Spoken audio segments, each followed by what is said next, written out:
Assalamualaikum warahmatullahi wabarakatuh. Kembali lagi dengan channel saya, Oma Hijau.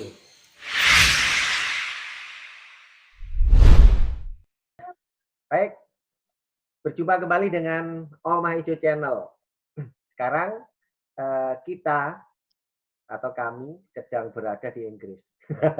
Karena yang saya wawancarai sekarang teman saya, sahabat saya, saudara saya yang dulu akrab banget waktu sama-sama masih di Komisaris, sekarang sudah jauh meloncat di negara orang di seberang sana.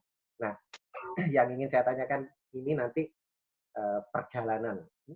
Kalau saya berpikirnya bahwa Mas Wahyu ini nama lengkapnya nanti biar dia sendiri karena saya sendiri juga sudah lupa ngaku-ngaku akrab tapi jenenge ternyata lali gitu ya. Kira jenenge Wahyu arek setiba gitu. Jadi dulu Wahyu setiba gitu sebutannya. Jadi sampai nama aslinya apa. Jadi Wahyu ini dulu mantan ketua komisariat di Setiba. Setelah itu kita beberapa kali ketemu, terus kemudian ada acara-acara diskusi dan sebagainya pernah ketemu. Tiba-tiba beliau ini menghilang, pelencing terang gitu. Nggak tahu kemana, moro-moro setelah tua-tua begini ini, jadi setelah dia menjadi botak, padahal dulu rambutnya gondrong, tiba-tiba ketemu kembali. Makanya ditutupi nih. Nah, tiba-tiba beliau ini muncul di depan kita semua setelah ada acara JSN dan sebagainya, muncul kembali. Nah, disitulah awal pertemuan saya dengan Mas Wahyu ini. Oke, kita akan kita akan korek Mas Wahyu ini seperti apa, kisah suksesnya dia mulai dari awal dia dari Indonesia kemudian memutuskan untuk tinggal di Inggris yang sekarang sudah mulai ke Inggris. Nah, terus kemudian berkeluarga dan mempunyai keturunan di sana, anaknya juga tidak pernah dikursuskan bahasa Inggris tapi pintar bahasa Inggris.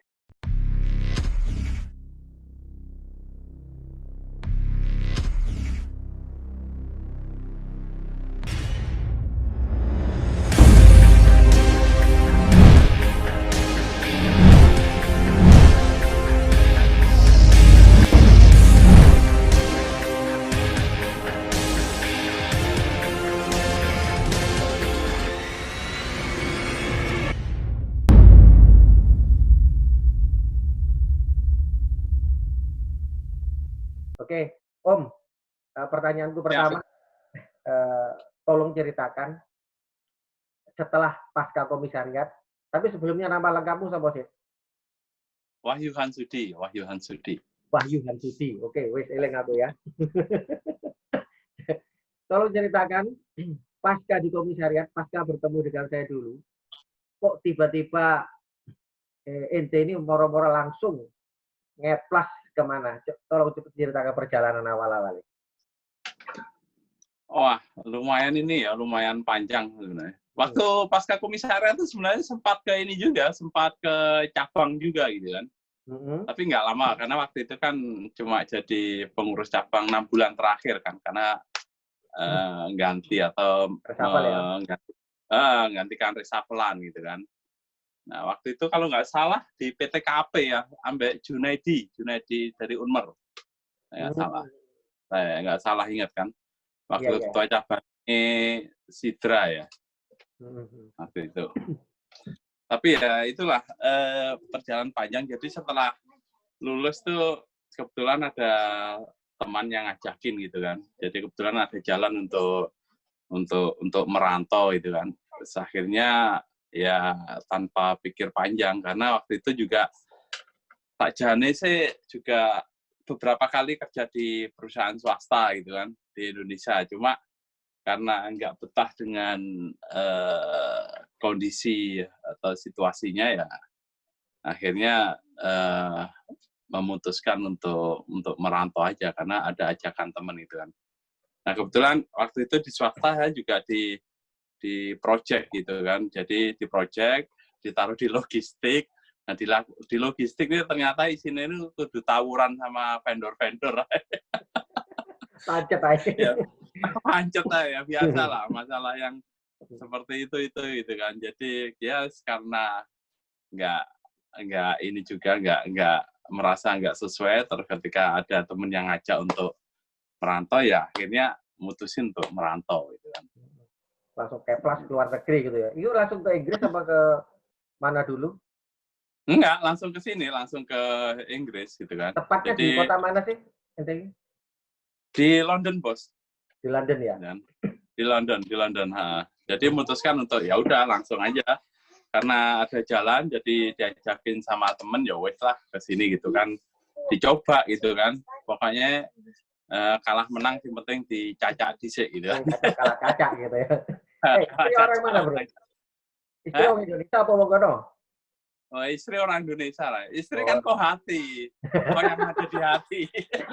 Nah, berarti ente pergi nang London itu sudah berkeluarga ya? Wes, Bos. Sudah. Langsung diajak ke sana apa ditinggal dulu sih? Enggak. Aku disik terus baru habis itu istri nyusul. Kebetulan istri nyusul juga sambil ngelanjutin sekolah istri. Oh. Jadi ngelanjutin sekolah udah sekalian bablas di sini.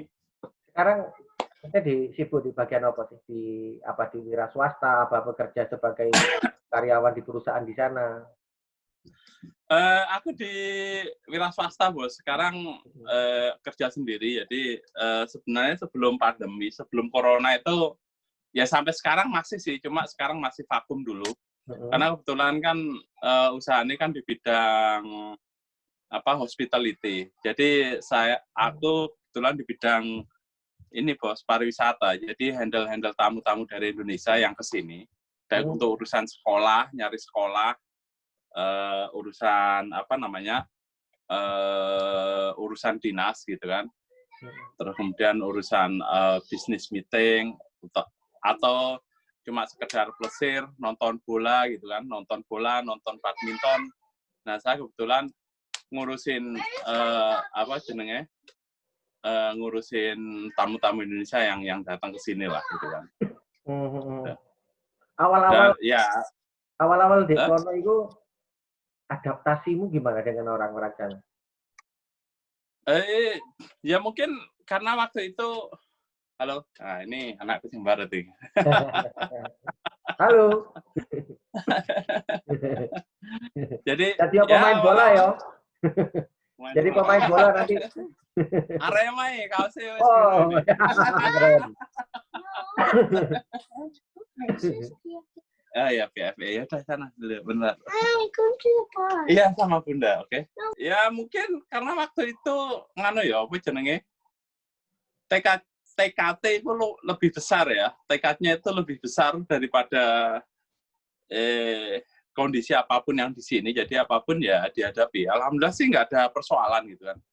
Cuma masalahnya cuma di awal-awalnya, Bos, yang 4 hari pertama itu kan pernah nggak ketemu nasi. Nggak ketemu sego sama sekali. Nggak biasa makan roti yo. Nggak biasa makan roti. Nggak biasa makan sandwich gitu kan. Jadi mergo wedi lek maksudnya itu timbang kok mengkonsumsi hal yang berbau B2 gitu kan. Iya. Nah itu hampir tiap hari itu pokoknya mangan itu sandwich telur tok, Bos.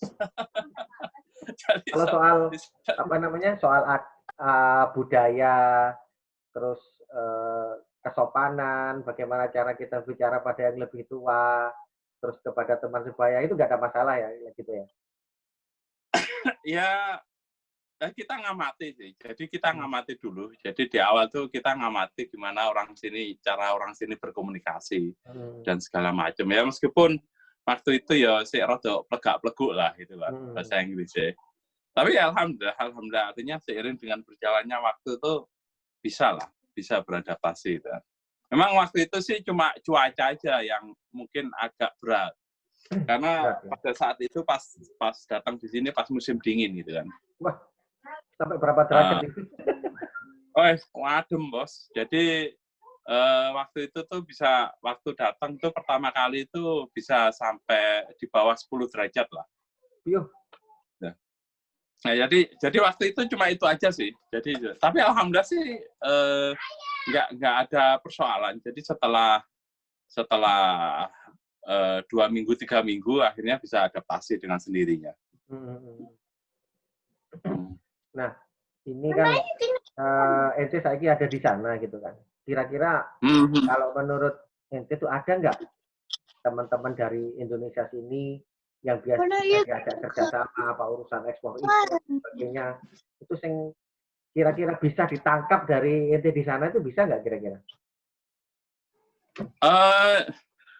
Dulu sih pernah, Bos. Jadi dulu itu pernah nyoba jualan online ya, terutama jualan makanan-makanan kering. Jadi kayak apa jenenge? Tapi makanan instan ya, kayak Indomie dan segala macam gitu kan. Tapi waktu itu kendalanya itu pasokan tuh nggak konsisten. Nggak hanya Indomie, artinya banyak lah produk-produk makanan. Cuma waktu itu online, sebenarnya sih sudah wis produk lumayan. Cuma akhirnya nggak diterus. No, soalnya memang agak sulit untuk bisa berkembang. No. Persoalannya kan komunitas Indonesia sing nang kene kan juga nggak terlalu banyak. Gitu kan. Ya kurang lebih cuma 12.000 lah gitu kan. Oh, jadi emang 12.000. Ya, 12.000 se-UK loh ya. Oh, bukan ke London ya? Nggak hanya di London. Di London sih paling cuma berapa, nggak. Paling cuma separuhnya lah gitu kan. Tapi kan semua itu semua kan kita juga nggak bisa komunikasi langsung kan. Artinya kan berpencar gitu kan.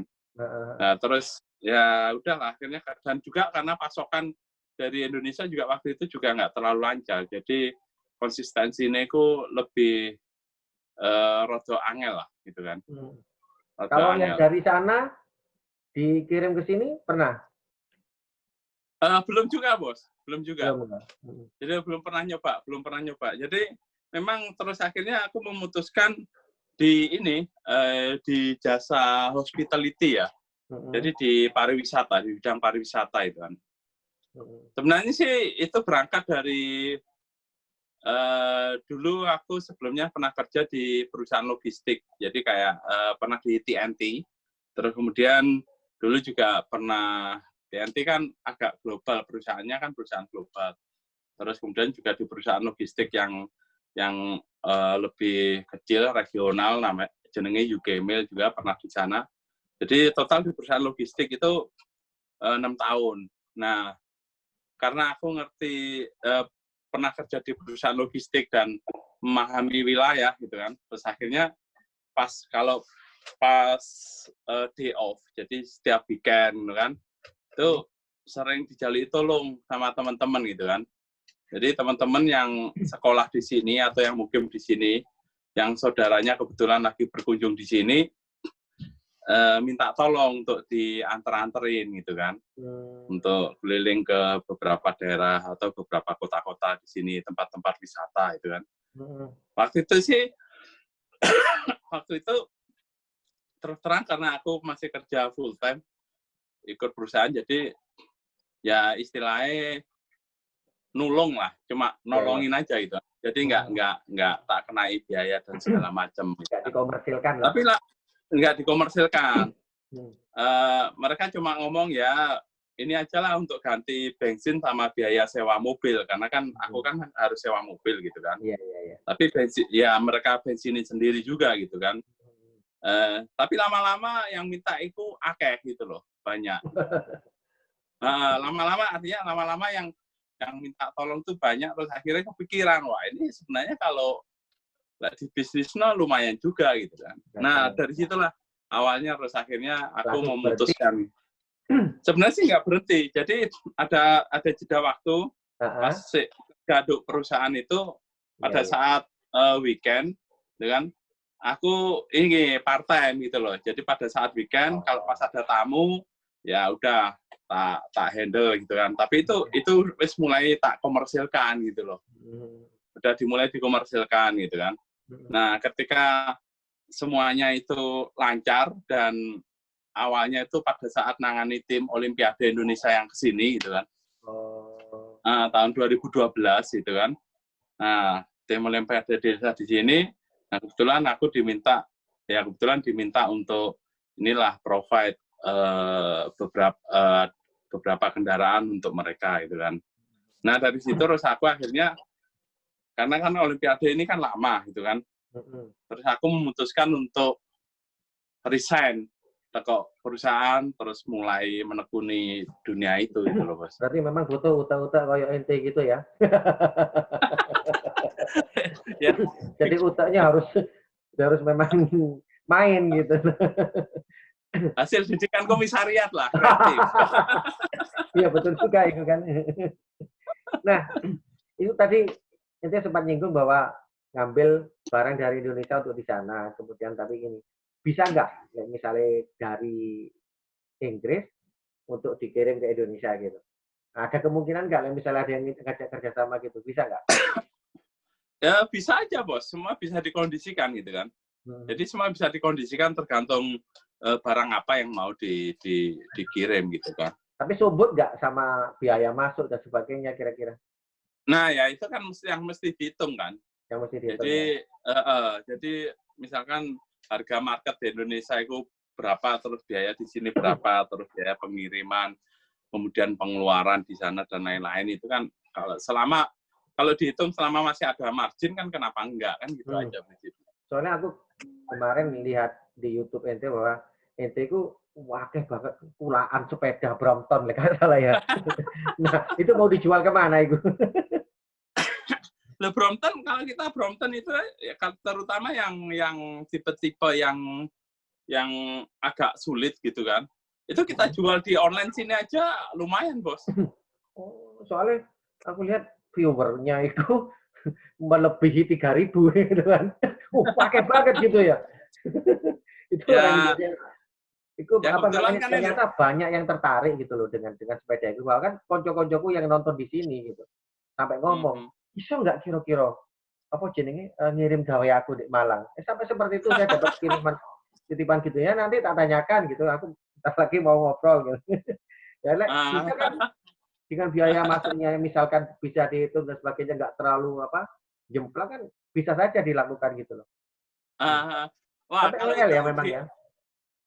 Ya sulit nggak sulit tergantung yang di Indonesia Bos. Berarti intinya kan bisa gitu ya. Jadi memungkinkan semuanya itu untuk dikerjasamakan. Jadi yuk bisa anggap aja ini nambah-nambah apa namanya ceperan itu di samping itu di bidang pariwisata, terus kemudian ada kan Pak ini termasuk juga efek dari pariwisatamu gitu loh. Siapa tahu seperti itu bisa gitu ya. Ya sangat memungkinkan lah.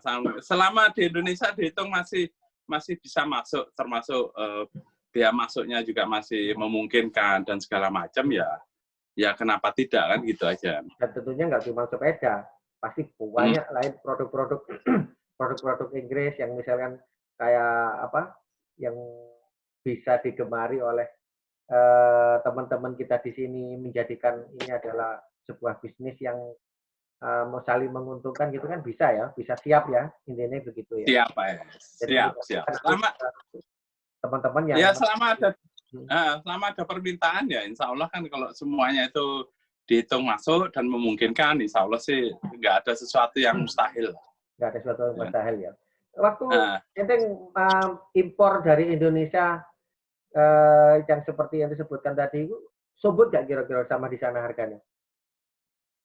Waktu itu sih masuk ya. Waktu itu masuk cuma memang effortnya atau usaha atau energi yang kita keluarkan tuh memang cukup besar. Nah, ini yang ingin saya tanyakan.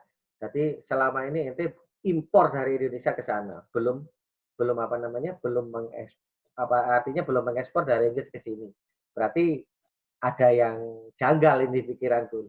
Kok iso? Wahyu impor atau gak ngekspor? Berarti ada sesuatu yang sulit menembus birokrasi di Indonesia kan intinya gitu. Nah, menurutmu gimana ini? Pendapatmu tentang hal seperti itu? Ya artinya kita semua tahu lah di Indonesia seperti apa. jadi emang ya. Tapi kan gini. Tapi kan ya mungkin di sisi lain ada beberapa kendala ya untuk hal seperti mungkin mungkin aku saja yang belum bisa menemukan bagaimana mengatasi kendala itu kan. Yang apa namanya dari UK ini yang membanjiri pasar-pasar di Indonesia gitu kan. Jadi ya produk apa aja lah, produk kesehatan dan lain-lain gitu kan. Nah mungkin orang lain yang mendatangkan itu mereka sudah menemukan jalannya bagaimana bisa mengatasi persoalan itu gitu kan. Mungkin kalau aku sendiri juga mungkin saat ini juga belum bisa ketemu jalan piye mengatasi seperti itu. Kalau ada yang bilang bahwa birokrasi sulit dan segala macam, ya mungkin teman-teman di Indonesia yang lebih paham tentang itu. Tapi sajane secara hati kecil aku pun juga senang. Artinya apa? Susah kita, ngapain ya kita harus ekspor dari Inggris, kita gunakan produk Indonesia kan intinya gitu ya. Nah, cuman di sisi lain, di sisi bisnis, ini tentunya kan juga harus fair gitu. Artinya kan apa yang disukai di kita, kalau selama harganya itu masih bisa bagus, daripada kita ekspor dari Cina kan mending ekspor dari Inggris misalkan seperti itu gitu kan. Selera nih orang kan beda-beda gitu kadang-kadang ya. Tapi kan kita seolah-olah dipaksa untuk ke Cina gitu. Dengan dimurahkannya di sana gitu loh.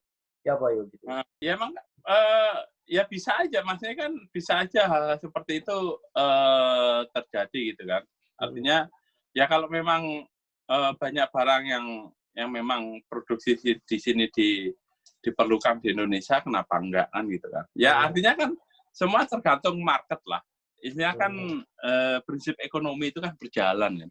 Ketika ada apa namanya supply demand itu kan pasti berlaku gitu kan. Teman-teman di sini yang muda-muda atau siapapun yang nonton ini, karena saya pun dulu juga seperti itu. Ini awal-awalnya kan aku pengen iso bahasa Inggris kudu nang Inggris misalnya gitu. Apapun akan saya lakukan sebelum saya nikah dulu berpikiran seperti itu. Insya Allah ada teman-teman yang lain atau khalayak yang nonton ini pasti akan juga berpikir bisakah saya meniru jejaknya Mas Wahyu Hansuti ini dari Indonesia ke sana tanpa ada orang lain yang ada di sana, terus tanpa kebetulan memang direncanakan. Nah, kira-kira tip-tip apa sih yang harus dia punya atau syarat-syarat apa yang harus dia punya untuk mengikuti jejak ente gitu?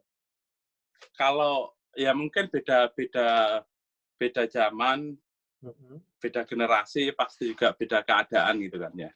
Kalau zaman kita dulu mungkin artinya tidak banyak pintu yang bisa kita masuki untuk menuju ke beberapa negara. Tapi kalau sekarang itu kan banyak banget. Sekarang tuh banyak banget. Artinya tidak harus seperti saya misalkan kan.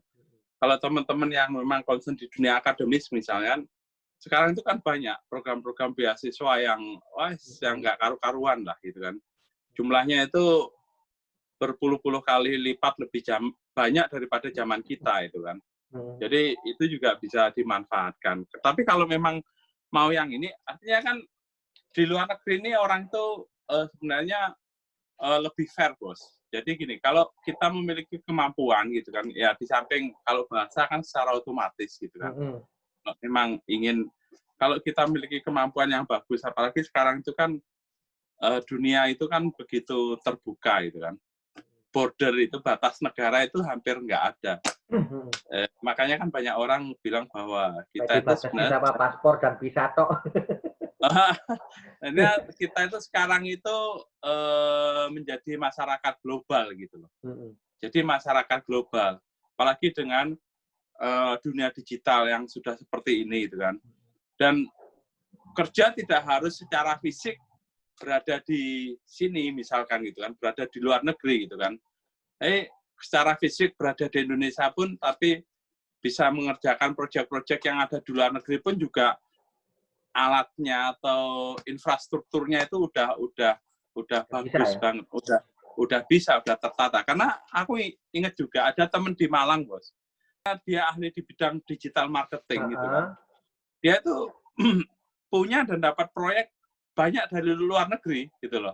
Dari perusahaan-perusahaan di Rusia, di Thailand, kayak gitu-gitu. Dan ya alhamdulillah artinya bahwa dengan apa namanya dengan kebutuhan hidup, standar hidup di Indonesia, tapi dia penghasilannya dolar per bulan. Karena mengerjakan proyek-proyek yang dari perusahaan-perusahaan asing gitu kan. Ya artinya kan tentu itu membutuhkan keahlian tertentu. Tapi kan sekarang ini kan sarana untuk bisa menguasai keahlian-keahlian itu kan banyak banget gitu loh, dan begitu terbuka gitu loh. Jadi seperti itu. Jadi kalau saya dulu misalkan terpaksa harus ke sini, ya mungkin dulu sarananya juga nggak terlalu nggak sebanyak yang sekarang ini gitu loh. Sebanyak sekarang. Tapi kalau memang khusus untuk bekerja di sana memang agak susah ya. Ya, sekarang kondisinya udah beda. Jadi situasi secara global udah berubah gitu kan. Apalagi COVID-19 ini ya. Nah, apalagi COVID-19 ini, jangankan ke sini untuk bekerja, ke sini untuk jadi turis saja, kalau nyampe sini karena COVID-19 ini harus karantina 14 hari dulu gitu loh. Artinya bahwa harus menghabiskan waktu dan energi serta dana yang lebih banyak untuk datang ke sini selama COVID ini gitu kan. Jadi menguasai kemampuan-kemampuan yang bisa mengerjakan pekerjaan yang apa namanya, yang diberikan oleh perusahaan-perusahaan asing pun juga banyak medianya. Sekarang yang bisa dilakukan di sana memang menunggu redanya COVID dulu ya, berarti bisa untuk memulai sesuatu ke sana, baik itu urusan kerja atau urusan belajar ataupun urusan apa tadi berwisata kan gitu ya, harus menunggu. Nah ini nanti kira-kira kalau teman-teman dari sini, dari Malang ataupun dari Indonesia ingin datang ke ente di sana, gimana cara hubungin ente? Misalnya kepingin diantar, kepingin dipandu wisatanya ke sana. Ya, bisa aja Mas kontak di email atau di WA gitu kan, nomor WA-nya kan ente kan juga udah punya, nah itu bisa disebarkan ke teman-teman gitu. Oke. Nanti saya beberapa kali juga ini nemenin teman-teman kami gitu kan. Ada beberapa inilah, nggak saya sebutkan namanya lah, nggak enak. Iya. Berapa soalnya dikit lah keluyuran nang luar negeri, pikiran macam-macam gitu ya. Menghindari hal-hal yang tidak diinginkan. jadi alhamdulillah sih beberapa kali nemenin teman-teman kami juga gitu kan. Pada saat mereka ke sini ada entah urusan usaha atau nyekolahkan anaknya dan lain-lain gitu. Yang terakhir masalah ibadah. Nah, gimana nih ibadah di Masalah ibadah nggak ada persoalan. Jadi nggak ada persoalan yang sangat berarti. Jadi di sini itu istilahnya itu mungkin di UK itu negara yang lebih terbuka dibandingkan negara-negara barat lainnya gitu kan. Jadi sangat terbuka di sini. Jadi makanan halal juga banyak. Kita ini sekarang itu penduduk muslimnya itu 5% dari sekitar 65 atau 67 juta penduduk yang ada di UK. Jadi lumayan banyak, dan market-market halal pun juga banyak, dan bahkan supermarket besar yang bukan punyanya orang Muslim, yang punyanya orang non-Muslim pun, mereka juga menyediakan daging-daging halal. Daging-daging halal. Dan di sini ada capnya apa? Cap MUI apa cap apa di situ tadi? Ya ada tulisannya lah, halal, tulisan Arab halal kayak gitu-gitu. Karena di sini kan kalau di tempat kita itu si tempat untuk pemotongan hewan itu, rumah pemotongan hewan ya, RPH ya. RPH. Di sini RPH Muslim tuh juga banyak banget. Nah, jadi sebenarnya tidak ada sebuah kendala yang cukup berarti kalau masalah makanan dan ibadah. Ibadah juga sangat bebas. Jadi di airport, di semua airport di sini itu rata-rata ada musolanya, Bos. Ada Islamophobia dan sebagainya yang cukup mengganggu penduduk muslim yang datang ke sana. Jadi di Inggris benar-benar lebih terbuka ya?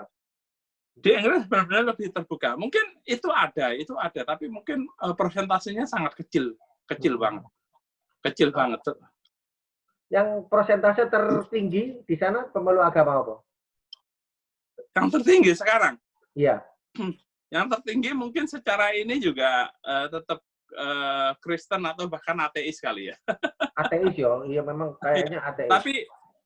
Tapi kan mereka kan di sini kan artinya kan hal-hal seperti itu sudah tidak menjadi sebuah concern gitu kan. Artinya kalau orang sini ya masalah agama itu kecuali yang apa namanya mereka yang Kristen pun juga jarang ke gereja dan segala macam gitu kan. Itu jarang aja. Sampai gerejanya tinggal di masjid. Nah, iya, memang banyak. Jadi banyak gitu memang ya. Banyak gereja yang dikonversi, artinya yang karena biaya operasionalnya kan besar juga gitu kan. Nah, karena komunitasnya itu merasa nggak mampu menyediakan dana untuk biaya operasionalnya, itu biasanya itu adalah beberapa gereja yang kemudian dijual, kemudian dikonversi menjadi masjid, itu ada beberapa memang. Oke, matur suwun. Jadi yang terakhir harapan Riko dan pesan-pesan Riko untuk pemirsa Oma Ijo. Silakan. Wah, harapan. Agar bisa seperti sesukses Riko gitu loh. Wah, kalau dibilang sukses ini juga belum lah. Artinya kita juga masih berjuang gitu kan. Tapi ya maksud saya gini, artinya kalau zaman kita tuh beda ya. Kalau sekarang itu kan adik-adik kita itu kan lebih menyukai hal-hal yang bersifat instan gitu kan. Jadi langsung ada hasilnya dan segala macam. Ya itu nggak salah juga sih. Tapi ya yang lebih baik itu memang kita jangan pernah menyerah lah dalam kondisi apapun gitu kan. Jadi prinsipnya itu adalah kalau bahasa Inggrisnya itu impossible is possible. Jadi ketidakmungkinan itu adalah sesuatu yang mungkin gitu kan. Dan sudah dialami gitu ya. Itu yang kita alami dan kita ini bertarung sendiri. Dan kita bertarung sendirian di sini. Nggak ada saudara, nggak ada siapa-siapa. Nggak ada saudara, nggak ada teman, nggak ada orang tua, nggak ada mertua itu kan. Jadi kalau kita nggak bisa makan, memang benar-benar nggak bisa makan gitu loh. Jadi ya. Atau mungkin pengen cari mertua baru. Berat, Bos. Berat ya. Baiklah, terima kasih banyak atas waktunya pada kesempatan kali ini. Mudah-mudahan apa yang Inti sampaikan tadi bermanfaat buat teman-teman sekalian yang menonton ini dan menjadikan perjuangan, kemudian moto dari yang Inti sebutkan tadi yang sudah dialami itu menjadi sebuah pegangan nanti di dalam menjalani hidup yang sebenarnya, gitu. Baik di Indonesia maupun di luar Indonesia. Terus yang kedua yang nggak kalah penting, siapapun nanti teman-temannya di sini yang ingin menggunakan jasanya Riko yang sudah terbukti di mana-mana bahwa ini pasti jujur, gak kali. karena gak sembarangan di sana pun nanti ketemu orang yang salah juga nanti kecelocok dan sebagainya gitu. Terus kemudian yang ketiga ada kesempatan bisnis yang siap Riko tawarkan kepada teman-teman sekalian yang ingin serius untuk membangun komunikasi bisnis dengan Riko. Bukan begitu? Siap. Nah, oke. Terima kasih. Akhirnya, salam buat pemirsa Oma Ijo sekalian. Mohon maaf atas segala salah. Dan Assalamualaikum warahmatullahi wabarakatuh. Waalaikumsalam warahmatullahi wabarakatuh.